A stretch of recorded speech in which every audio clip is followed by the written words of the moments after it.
Hello, welcome to our YouTube channel RPIIT Academics. This is Indu from Applied Science Department in RPIIT campus, and my today's video is about disinfections.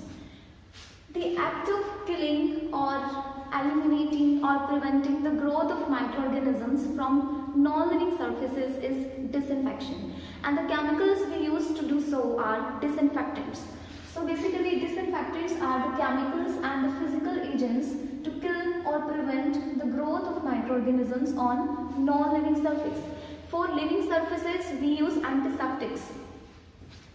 And the types of disinfectants are alcohols, air disinfectants, aldehydes, and phenol derivatives, and many more.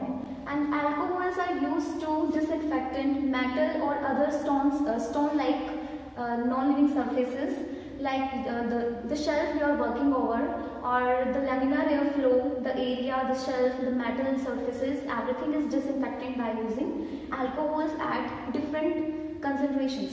Like we can use alcohols like methanol and ethanol to do so. Next is air disinfectant. If we have to sterilize or disinfect a large surface area, a large area like operation theatre, a room or a hall, then we can use air disinfectants, like we use fumes or water vapors of these type of things like hydrogen peroxide, formaldehyde fumes, etc. The aldehydes are used to prevent dead bodies or other specimens that we need to preserve in order to study or use them in future. And the most common aldehydes which are used to do so are formaldehyde, glutaraldehyde, etc. And there are many phenol derivatives we can use. Dettol. Dettol is a phenol derivative. We can use them for many purposes like cleaning the surface of floor. Next is uses of disinfectants.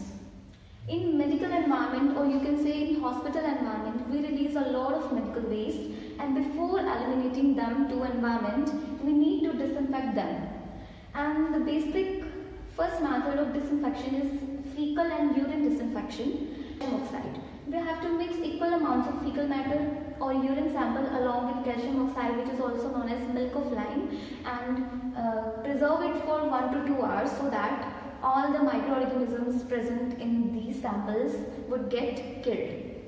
Next is sputum disinfection. Sputum disinfection is done with the help of methyl phenol, you can say phenol derivative, also called cresol.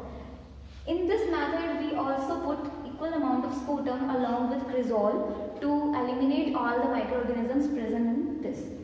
Next is room disinfection, like operation theatre disinfection or other area disinfection. We use hydrogen peroxide fumes or glutaraldehyde or formaldehyde fumes as well. Next is linen disinfection. Everything that is worn by staff members, doctors, patients, clothing material, that comes under linen. This disinfection is done with the help of 5% phenol and 10% formalin. To decontaminate the drinking water, we use calcium dioxide, NaCl, ozone and UV rays as disinfectants. And next is pool water disinfection. For society welfare, pool water must be disinfected. And in order to disinfect pool water, dilute sodium hypochlorite or calcium hypochlorite can be used as disinfectants. So I hope this video will work for you to understand the disinfection process in deep along with chemicals and uses. Thank you for watching the video.